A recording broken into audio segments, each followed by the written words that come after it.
So we're going to do our first cask beer. We're going to tap it today, which is Thursday, May, what's today's date? I don't know, whatever today is.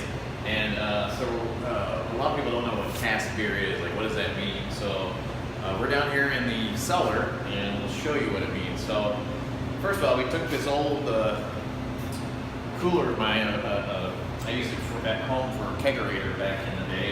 It's a freezer, but we have it on a temperature controller. So we're keeping it at about 50 degrees right now.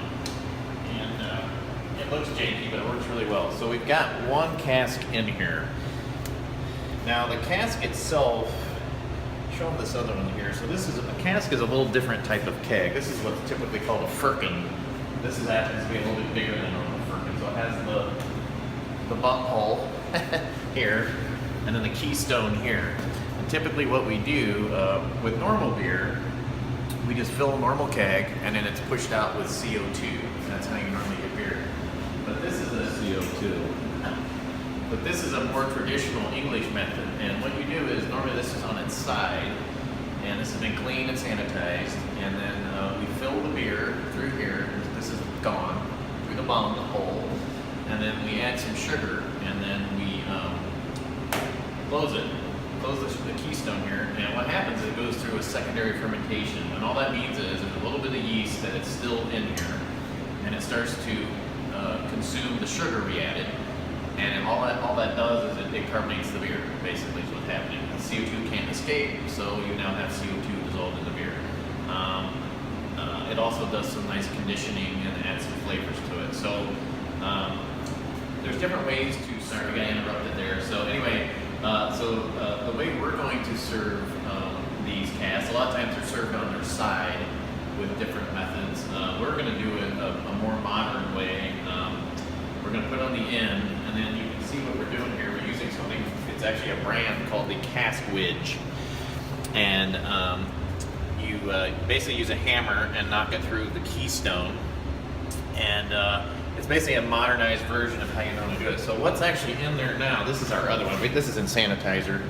So there's a whole process we do, but the short version is when we're ready to serve the beer, this goes in through that wedge, and this guy floats on the top of the beer on the surface. And the beer actually comes through this little screened area here. So as the beer is depleted, A, you're always getting the clearest beer on top, and the sediment and stuff goes to the bottom. And B, it always keeps the beer kind of fresh as you're serving from the top, if that makes sense. So we're keeping it sanitized. So this just has a very simple venting system here. This is called a soft spile. It's a piece of wood that's porous. When you pull on the beer engine, which I'll show you in a second, it pulls air through here and to serve the beer. Now this is the trick with cask beer. Because it's not on CO2, you're bringing oxygen in, which is the enemy of beer. So you need to serve it in a few days. So that's something we'll be working on. So the line comes up through here, nothing fancy, but we've got two beer engines, which Aaron has cleverly labeled 1 and 2. And it goes up to the ceiling. So, and by the way, Aaron does all this stuff. He's the cameraman right now. So I'm just showing you the work that Aaron actually does. So let's go upstairs and I'll show you the actual beer engines and how they work. All right, so this is we have two beer engines here. What a beer engine is, it's basically a hand pump, and these are made in England. And whereas with a normal tap system, you have the pressure of the CO2 gas, which in our case is actually CO2 and nitrogen, pushing the beer out. Here, with the actual energy is supplied by your own arm pulling on this pump. So let me rinse the glass. And what you're seeing is me doing this for the second time ever. I just rehearsed it here a second ago because I've never actually done it. So you just pull. So we're literally pulling, and this is all the pumping action. There's no CO2 pushing this out. This is all done. So you've probably seen this if you've ever been to England, or certain bars like Owen and Engine, Lynx. They both have great cask beer programs.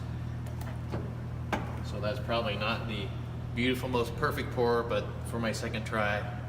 So now the question comes up, why do you even go through this? Why not just use it? Well, part of it is it's fun and traditional.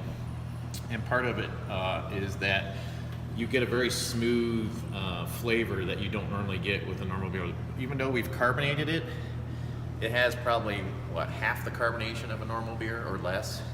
So you get a lot less carbonation, but it's also served a little bit warmer. Right now we've got about 50 degrees, give or take. So it gives you actually taste the beer more, and it's just a lot of fun to do. One thing that we won't be doing are these sparklers. So you'll see a lot of places will have these guys on the end of it. We took these off. This is called a sparkler. What it does, it injects air into the beer right before it goes in your glass. And the only thing that really accomplishes, from what we understand, is that it just adds more air and strips the flavor out. So we won't be using these, and it's very controversial in the cask beer world, and we don't really give a shit. So this is how we're gonna do it. We're gonna be tapping this tonight. This is pantsless. And what we normally do with our cask beers, which we've had them out into the marketplace, but the first time is tonight here in our tap room. We don't usually put anything in those beers. We don't put fruit or spices or whatever. We just use it with some whole hops for some dry hopping, and try to make it as traditional as possible. So please come out tonight, and we will be more than happy to share this with you. Thanks.